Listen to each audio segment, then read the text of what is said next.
El Señor esté con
Hola, Antonella.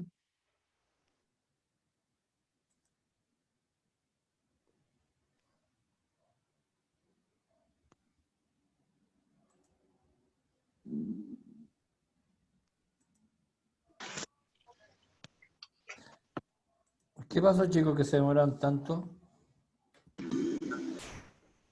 Hola, profe. Hola. Ah, ya entendí.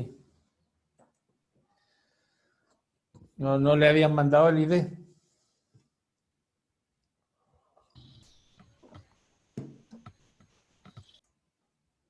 Profe, Hoy vamos a Sí, hablar de la cadena alimentaria o sobre la guía. perdón, no te entiendo. ¿Qué vamos a hacer hoy? Avanzar en la materia, ¿por qué? Hay que creí que iba a ayudar a unas dudas que teníamos. Ah, ya. Espérate. Esperemos que, que lleguen los demás.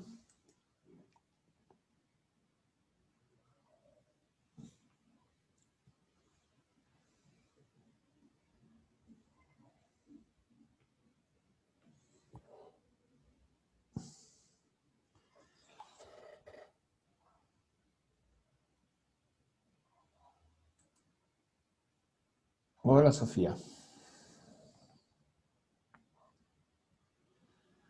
Ya. Es que yo estaba preocupado porque no venía nadie y me acaban de avisar que les mandaron tarde el video. Ya. Eh, ¿Cuáles son las dudas que tienes antes de comenzar la clase?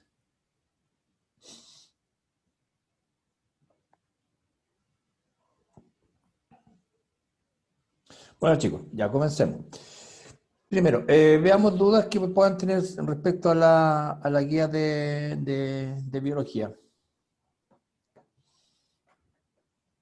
¿Alguna duda? Consulta. Recuerden que lo importante es enviar la guía, cumplir con enviar toda la guía, o ustedes les van a exigir, no les van a exigir, pero les van a insistir que envíen las guías porque eso va a ser importante para su evaluación. Por lo tanto, si hay alguna duda, siempre planteármela. Si no se atreven a planteármela por acá, está mi correo. Yo tengo una duda, profesor. Ya. Si alguien, ahora antes de escucharte, si hay alguien no se atreve, lo cual se entiende, coloquen, mandan un correo con urgente arriba y yo le respondo ahí en las dudas. Ya, dígame, ¿cuál es su duda? Profesor, lo que pasa es que yo resolví la guía número, la que se envía, la 9, ¿La 9? pero tengo dudas en el verdadero y falso con la pregunta número 11. Ya. Y me falta eso nomás, que no Es sé si es que verdadera o falsa, porque me, averigüé, pero me enredé. perdóname, pero en este momento no la tengo a mano. ¿Me podrías recordar cuál es la pregunta número 11?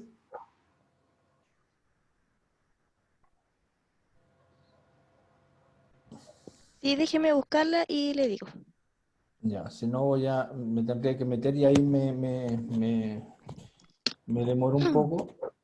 Y ahora dice, en el proceso de la fotosíntesis existe captación y entrega de electrones.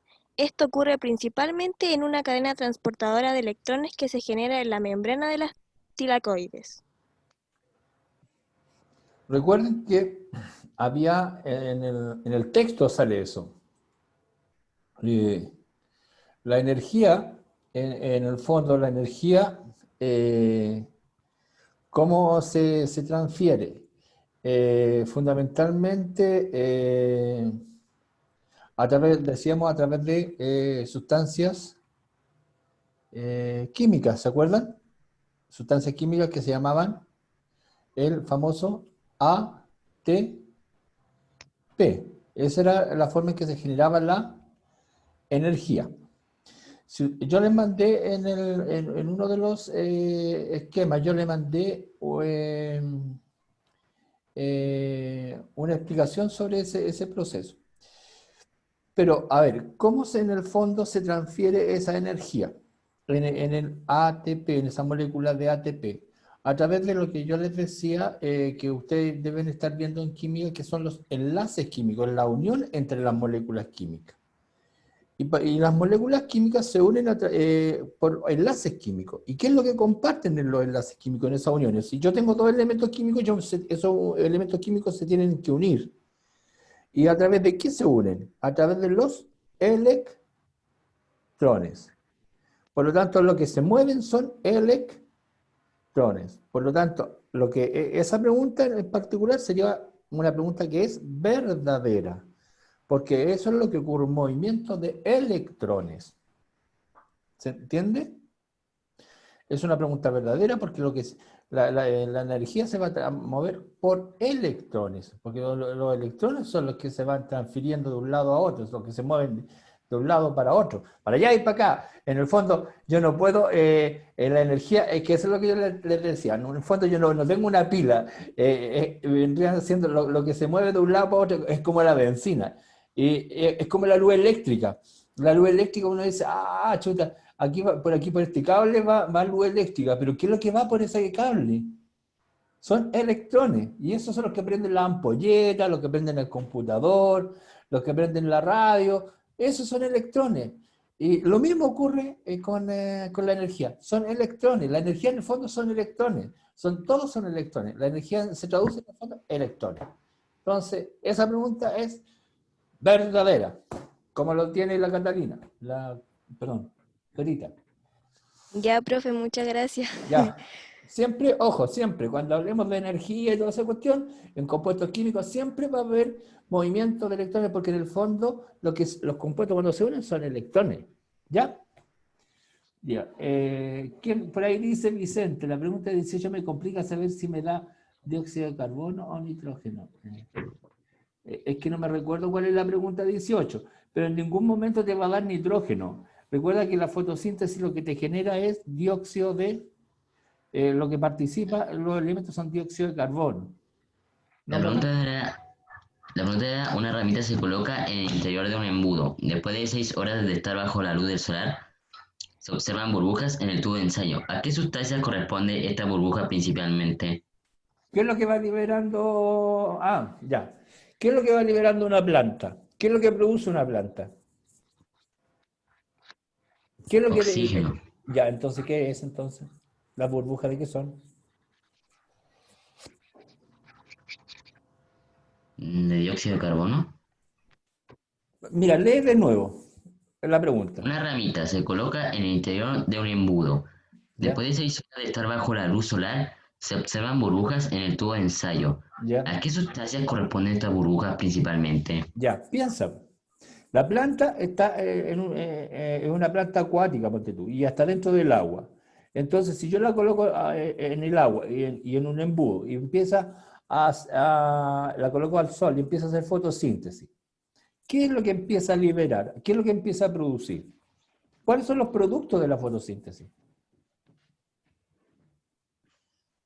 ¿Qué es lo que se ocupa en la fotosíntesis? Yo ocupo dióxido de carbono y ocupo agua, ¿no es cierto? ¿Y qué es lo que libero? Oxígeno. ¿Y qué más? Oxígeno, Y cosa. glucosa. La glucosa no va a salir en forma de gas. ¿Cuál es el que sale en forma de gas? El O. oxígeno. Entonces esas burbujas serán de Oxígeno, oxígeno. Las burbujas que van a salir son de oxígeno. Todas las burbujitas que van a salir de la planta van a ser de oxígeno. En el caso de la burbujita. ¿Estamos? Siempre que una plantita libere, todas las plantitas empiezan a liberar burbujitas dentro, son de oxígeno. Porque lo que están liberando es el gas que sale hacia afuera. Lo que pasa es que nosotros en el aire, yo no veo las burbujitas porque inmediatamente pasan estado gaseoso, por lo tanto yo no veo, pero como la planta está en el agua, empieza a liberar burbujitas, porque es un gas y pasa al agua, entonces por eso yo veo las burbujitas.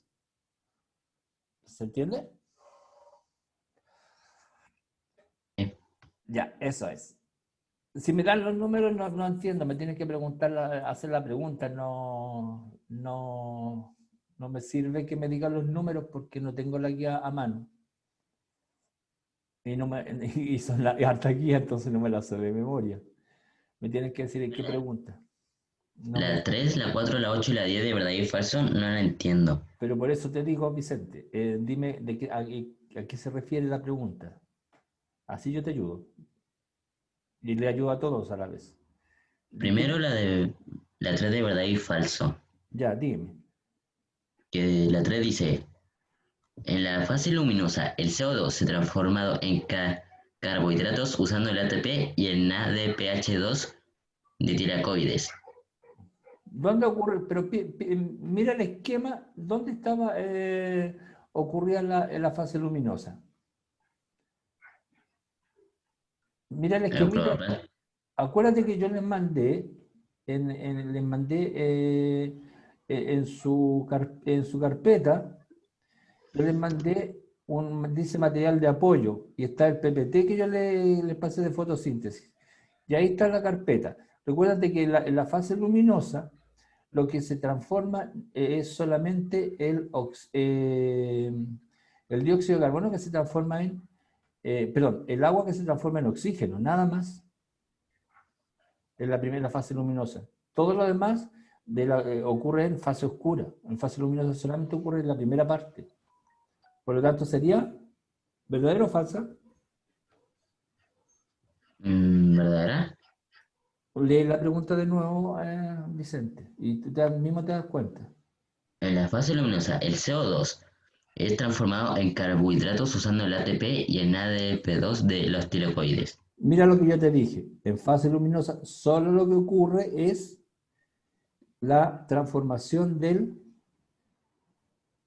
qué es lo que le dije? Del agua en oxígeno. Glucosa, en En oxígeno. oxígeno, en fase luminosa. Por lo tanto, esa pregunta sería Falsa. falsa, hombre. En la fase oscura ocurre lo que eso otro. Mira el esquema. Revisa, no revisa, toma un documento que creo que lo mandé en PDF, donde están todas los esquemitas que yo usé en la clase. Y ahí te vaya a ir revisando. Ya, dime la 4, Vicente. Las plantas durante el día absorben agua y salen minerales por las hojas, savia bruta y CO2 por las raíces. Está, estoy pensando que esta puede ser falsa Obvio, porque las po. raíces no... La raíz está bajo la tierra, hombre, el gas, ¿dónde está? En arriba. Allá, po. Entonces, esa pregunta yo se la había puesto como de regalo. Tienes que pensar un poquito de dónde está la planta, ¿ya? Y pensar que los gases, aunque, ojo, aunque también hay gases disueltos en la tierra, pero la cantidad es mucho menor. Entonces, eh, el problema está en que la raíz no tiene estructuras para absorber los gases que están disueltos en la tierra. ¿Quiénes tienen la estructura para absorber los gases que están disueltos en el aire? O sea, los gases son las hojas. Aunque hayan gases en la tierra, las raíces no tienen cómo absorber los gases, no tienen las estructuras para absorber los gases. Ese es el problema. No es que no hayan gases en la tierra sí hay gas, que está entre medio de la roca, entre medio de la tierra, hay gas. No hay la misma cantidad que en el aire, pero hay. Por lo tanto, sería falsa. Y la 8, que no sé cuál es. Los organismos aeróbicos son aquellos que utilizan oxígeno en la respiración celular, proceso mediante el cual obtiene energía aprovechable por la célula. No sé qué es un organismo aeróbico, así que eso me Aeróbico, complica. aeróbico, aeróbico, aeróbico. Aeróbico viene de aire. Entonces, que utilizan aire. Y el aire está formado por mezcla de gases. Por lo tanto, los organismos aeróbicos son los organismos que usan el aire. O sea, utilizan el oxígeno. Entonces sería ¿Darero? verdadero. Son Mm. organismos aeróbicos. Los organismos que no usan aire se llaman anaeróbicos. Organismos aeróbicos, todos los que usan aire.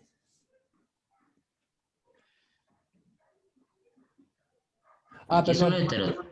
perdón, es que tengo una niña está en espera y yo no, no, tenía tapado el cosito de los alumnos de espera. Ya, gracias a la profesora que está en la asistencia. Perdón, tenía tapado el, el de los participantes. Ya dígame, Vicente. ¿Y La qué son última. los heterótrofos? Vicente, ¿lo me está preguntando? Vicente, vamos recordando materias antiguas. Según, según Eso yo, lo dio en séptimo. ok, Eso lo sí, vimos, ya lo hemos visto. Autótrofos y heterótrofos. Si yo te digo que hay organismos autótrofos y heterótrofos, ¿qué podrías concluir? Los autótrofos son los que se alimentan por sí mismos y los heterótrofos es por los demás. Por los demás, exacto. Autótrofos, por ejemplo, serían las plantas, los organismos que están en el mar, que pueden realizar fotosíntesis, es decir, que solos fabrican su propio alimento. Por ejemplo, ustedes, somos heterótrofos, porque no nos podemos alimentar por nosotros mismos en el sentido que no podemos fabricar nuestro alimento por la luz, no lo podemos fabricar. Tenemos que alimentarnos de otros, tenemos que alimentarnos de una vaca, tenemos que alimentarnos de una planta, tenemos que alimentarnos de otros organismos. Todos los organismos que requieren de otros son heterótrofos y todos los que producen su propio alimento, que en este caso son fundamentalmente los que realizan fotosíntesis, son autótrofos porque solos fabrican su propio alimento. No necesitan de otros para alimentarse. ¿Estamos? Si alguien tiene más dudas, pregunten, es el momento. Si tenemos tiempo, yo puedo, pero podemos avanzar y si no tienen más dudas o alguien no se atreve a hacerme la pregunta, me la puede hacer pregunta por chat o me la envía o me la hace por el correo. Pero chiquillos, está en la guía, la actividad está en la guía 8 y 9, o sea, perdón, 7 y 8, ahí está gran parte de la materia, y también yo les mandé un PDF donde está el PPT que yo usé de fotosíntesis, entonces ahí también les puede ayudar para resolver. No es una guía complicada, así que la pueden resolver con bastante facilidad, o sea, no es algo tan complejo. Así que pero es igual, si tienen alguna duda, mándenme el correo. Con lo que leo gente, profesor, que no entendí cómo lo hizo el Vicente. Me fue preguntando y yo les voy a ir ayudando. Yo no tengo ningún problema, la cuestión es que ustedes vayan aprendiendo. ¿Estamos? Ya, chicos, ¿alguna duda más o si no, seguimos? Parece que no. Nadie me dice nada. Asumo que no. Ya, sigamos, chicos. Bueno, la semana anterior habíamos quedado, estábamos mirando las cadenas alimentarias y decíamos un poco que las cadenas alimentarias en el fondo no son la realidad, porque en la realidad no existen cadenas alimentarias propiamente tales, lo que existe en la realidad son lo que llamamos las redes alimentarias. Vamos a ver el chat que dice.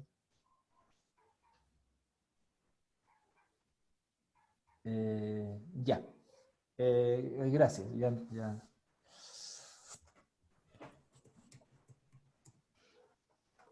Entonces, lo que en realidad existe en redes alimentarias. ¿Por qué? Porque en la práctica, todos los organismos están entrelazados, todos están interconectados. Es decir, un organismo no se alimenta solamente de un tipo de productor o de un tipo de organismo autótrofo, sino que todos los demás organismos consumidores que son heterótrofos se alimentan de diversos organismos. Por ejemplo, nosotros mismos que somos heterótrofos no consumimos solamente de un solo tipo de organismo.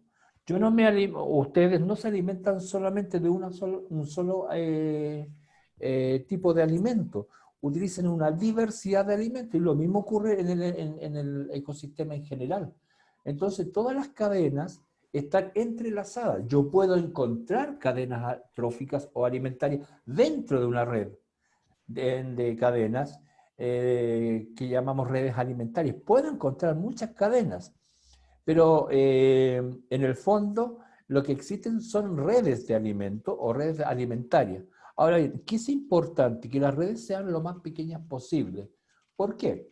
Porque a medida que las redes se hacen más largas, más extensas, va llegando menos energía al último nivel trófico. Recordemos la regla del 10%, que es la que vimos la semana pasada, y lo vamos a recordar porque es importante que lo tengamos siempre presente.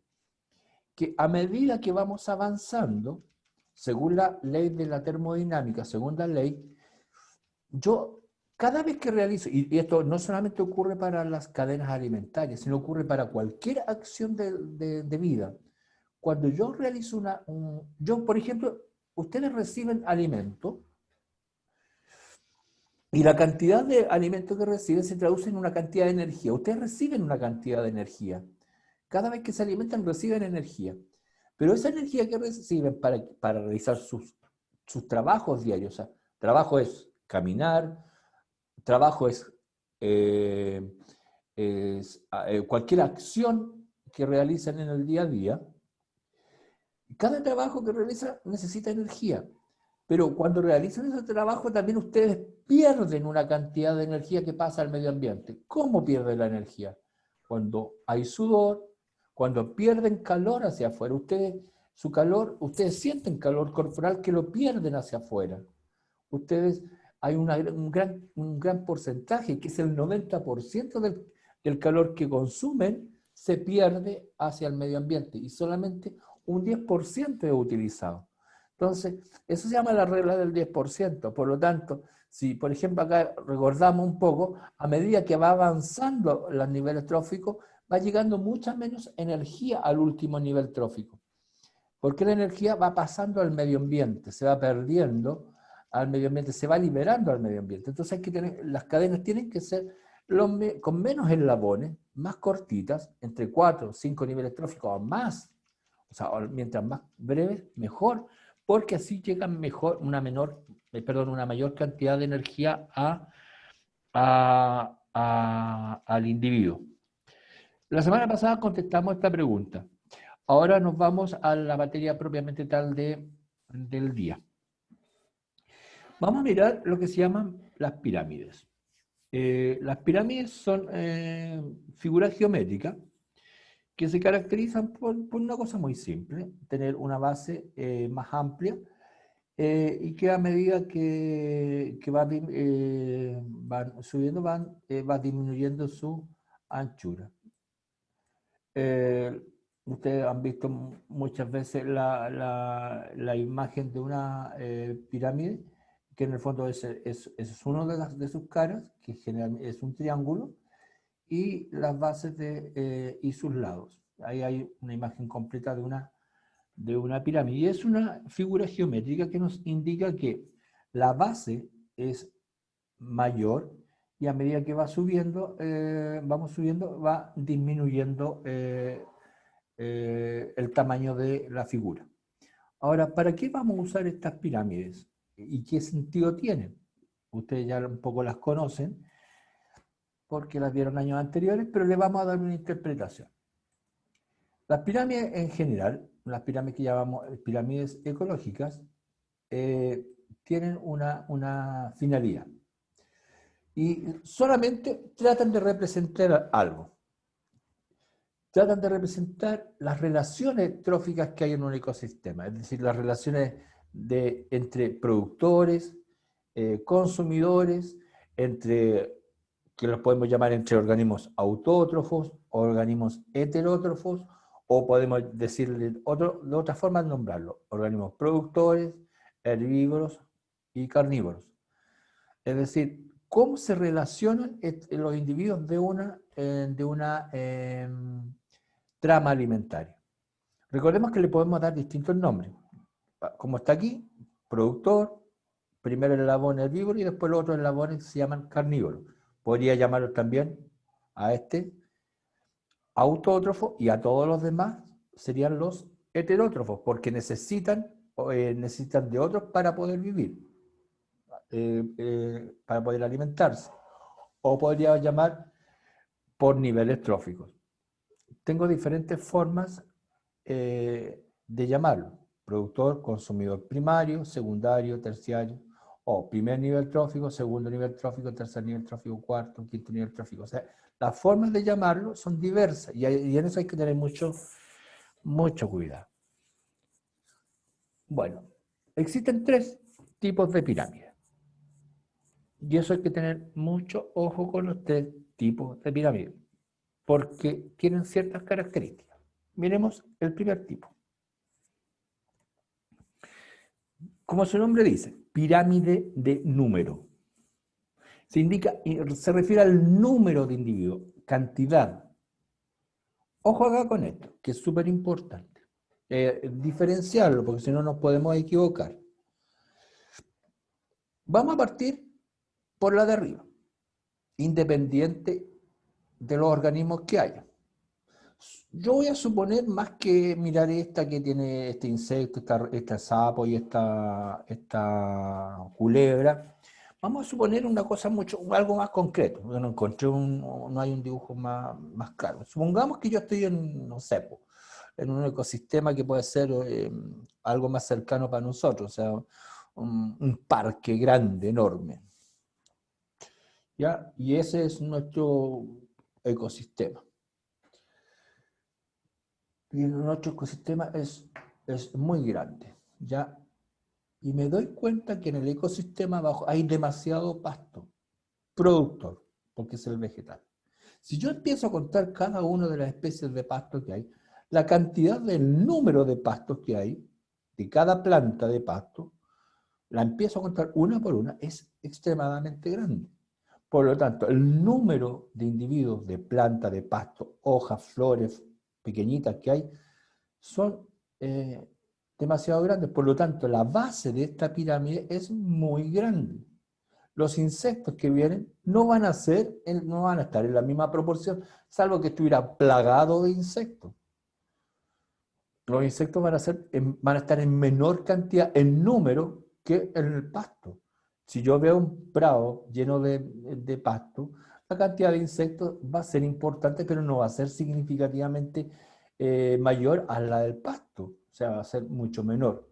Lo mismo el sapo y lo mismo la serpiente. Eventualmente pueden encontrar una que otra, si es este el ejemplo. Pero si lo colocamos en el contexto que yo estaba hablando de un parque, para hacerlo más acotado, en un parque yo veo mucho pasto, mucho productor, pero eventualmente veré algunos insectos. Algún consumidor podré ver secundario y quizás algún consumidor terciario, pero el número de la base, que es el productor, es mucho mayor, es mucho más grande. Pero si miramos la de abajo, miramos al productor, es mucho menor que el consumidor. ¿Y pero por qué? La lógica, ¿por qué? Pues si las pirámides son siempre más grandes abajo, entonces como que no entiendo. Entonces, el tema pasa porque la pirámide se llama pirámide de número. Generalmente en las pirámides la base es más grande, pero resulta que en este caso, como es una pirámide de número, acá la base es más pequeña. ¿Por qué? Porque como cuenta el número de individuos, vamos a suponer que yo voy a estudiar un ecosistema X y ese ecosistema es, por ejemplo, un árbol. El ecosistema que hay dentro de un árbol, un aromo. La especie es un aromo. O un grupo de aromos en un bosque. En un bosque pueden haber, no sé, o en un microbosque pueden haber, ya, pongámonos 100 árboles. Pero dentro de estos números reducidos de árboles, hay una infinidad de larvas que van a generar insectos, que estamos generando los insectos que son los primeros consumidores. Por lo tanto, ahí sí hace sentido que sea mucho menor el productor que el consumidor primario. Porque cuando hay, por ejemplo, bosques, los bosques son mucho más grandes, pero en número son mucho menor a los consumidores primarios, que generalmente son insectos, por ejemplo, en el caso de bosques. Entonces ahí generalmente por número es más pequeño la base, porque ocupa mucho más espacio.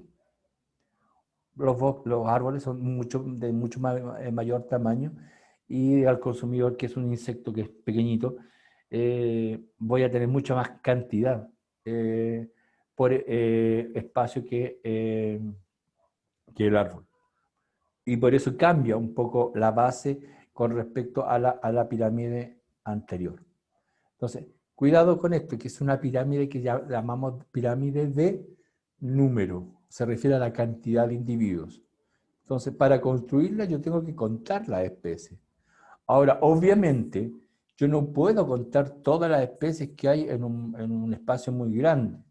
Entonces, lo que yo tengo que hacer para construir una pirámide de este tipo es lo que se llama en biología es un cuarteo. Es decir, supongamos que yo tengo un parque, vamos a suponer que yo, perdón, voy a hacer un dibujo.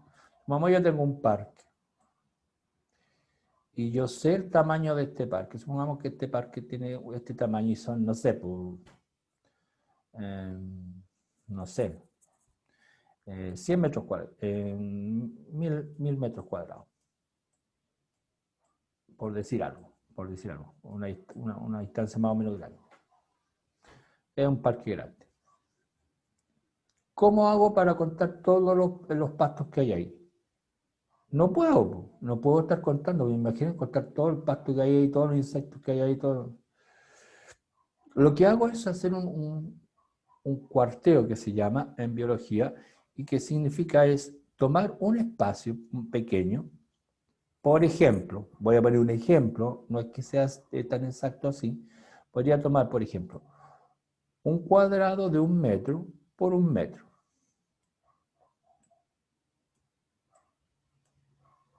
Y contar en ese espacio el número de especies que hay ahí. Por ejemplo, cuántos productores, cuántos consumidores. Y eso proyectarlo a todo el parque. Entonces, eso podría ser una forma de determinar cuántas especies aproximadas hay en todo el parque, porque yo no puedo estar obviamente contando todas las especies. Yo no voy a sacar acá a contar, no sé, pues, supongamos que tiene un césped. No voy a contar cada plantita de césped de todo un parque. O sea, podría estar eternamente ahí contando las plantitas de césped o las hojitas o las flores. No lo puedo hacer. Entonces, lo que yo puedo hacer es determinar ciertas áreas, a lo mejor varios cuarteos, en varias partes distintas, y sacar un promedio y eso hacerlo, generalizarlo a todo el espacio. Pero esto, ojo, esto se llama pirámide de número, es decir, que se refiere a la cantidad de individuos que hay en un espacio. Por eso a veces la base puede ser muy pequeña si las especies si los productores son muy grandes. O la base en este caso puede ser muy grande cuando los productores son muy pequeños. Por ejemplo, el pasto o los elementos que hay en la base de un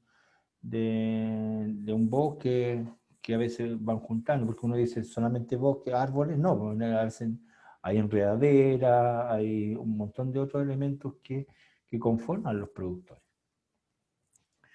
Eso es la primera pirámide.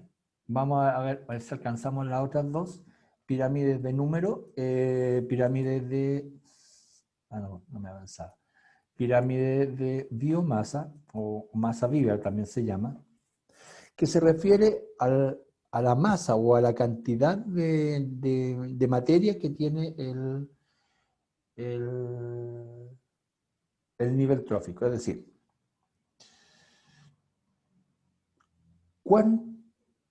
cuánta materia aporta el nivel trófico. Es decir, en palabras simples, aunque está mal usado el concepto, ojo, si yo sería análogo a colocar, la biomasa es similar a decir, si yo tomo todos los productores, por ejemplo, todo el pasto, y yo lo pusiera en una balanza, ¿cuál es la masa de esos productores? Eso es la biomasa. Por eso muchas veces se utiliza en forma errada el concepto peso seco. Es decir, cuántos gramos de eso hay. A eso se llama biomasa. ¿Cuántos gramos de productor hay por un metro cuadrado? En un metro cuadrado, ¿cuántos gramos de productor hay? ¿Cuántos gramos de herbívoro hay? ¿Cuántos gramos de carnívoro hay? Es decir, ¿cuál es la cantidad en materia que hay? Obviamente, si hay muchos productores, hay muchas plantas, la cantidad en gramos es mucho mayor que la de herbívoro y carnívoro. Por eso va disminuyendo hacia arriba y siempre la base es más grande, porque siempre la cantidad de productores tiende a ser mayor en la cantidad de en biomasa. Es decir, la cantidad de pasto, si nosotros lo pudiéramos masar, determinar su masa, es mucho mayor que la de los herbívoros o los carnívoros, aunque sean más grandes. Son más grandes en tamaño, pero la cantidad de herbívoros, de productores que hay es enorme. Es cuestión de mirar los grandes praderas en nuestro país, verdes, todo verde. Si yo todo eso lo pudiera determinar su masa, y yo veo 2, 3, o 10, o 20 productores, 20, son grandes, sí, perdón, consumidores, son grandes en tamaño con relación al pasto, pero en masa son mucho menores. Entonces la masa que hay de productores es mucho mayor a la de herbívoros y la de carnívoros. Por eso la biomasa se refiere a la masa viva, por eso se llama biomasa. Bio es vida, masa es cantidad de materia. La cantidad de materia viva es mucho mayor en productores que en herbívoros y en carnívoros y se mide en gramos por metro cuadrado. Es decir, recuerden lo que es un metro cuadrado. Es un metro por un metro. La superficie que hay en un metro por un metro, eso sea un metro cuadrado. ¿Qué cantidad de masa hay en un metro por un metro? Es lo que corresponde a la biomasa y se mide siempre en gramos. Los gramos que hay en un metro cuadrado. Y aquí dice, por ejemplo, que hay 470 gramos de productor en un metro, 470 gramos en un metro cuadrado. O sea, mucho en consideración a un herbívoro. En el herbívoro hay menos y en un carnívoro mucho menos. Al revés, en el mar tenemos, el productor se llama fitoplancton y el consumidor se llama zooplancton. Fitos viene de los que reciben la luz. Zoo, los organismos vivos o animales que se consumen al organismo que recibe la luz. Son organismos pequeños, microscópicos, que está lleno el mar. Y en el mar nosotros prácticamente no lo vemos porque son extremadamente pequeños. De hecho, para verlo muchas veces hay que usar microscopio. De hecho, en el mar es muy difícil encontrar. Y la última idea, porque ya estoy en 44 y me estoy pasando del tiempo de ustedes. De hecho, me pasé. Fíjense en la forma. Aunque los productores siempre están en mayor cantidad, el problema es que la masa, donde son extremadamente pequeños, la masa de ellos es muy pequeña. Y estos, aunque están en menor cantidad, su masa es muy grande, son de mayor tamaño. Y eso genera que su masa sea distinta. Es la única diferencia.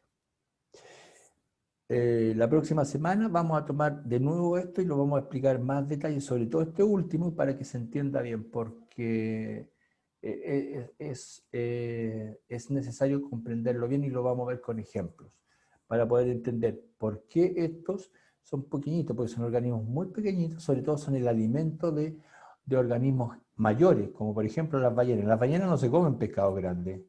No se comen personas como Moby, no se comen o todo esto. No, ellos solamente tienen estructuras que solamente filtran estos organismos tan pequeñitos que son el alimento de los grandes peces y mamíferos que hay en el mar.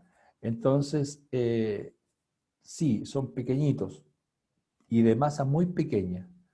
Por lo tanto, en un metro cuadrado hay muy poca masa de ellos, sobre todo fitoplancton.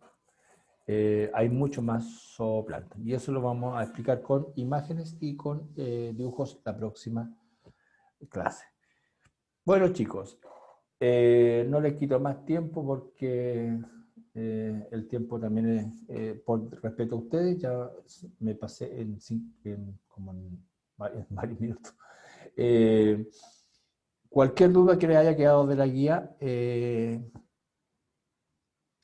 envíenmela en urgente. Ojo, traten de responderla lo antes posible porque va a haber un plazo. Les va a llegar una notificación, un correo a su apoderado, no sé si ya les llegó, donde se van a dar ciertos plazos, porque ya va a terminar el primer semestre.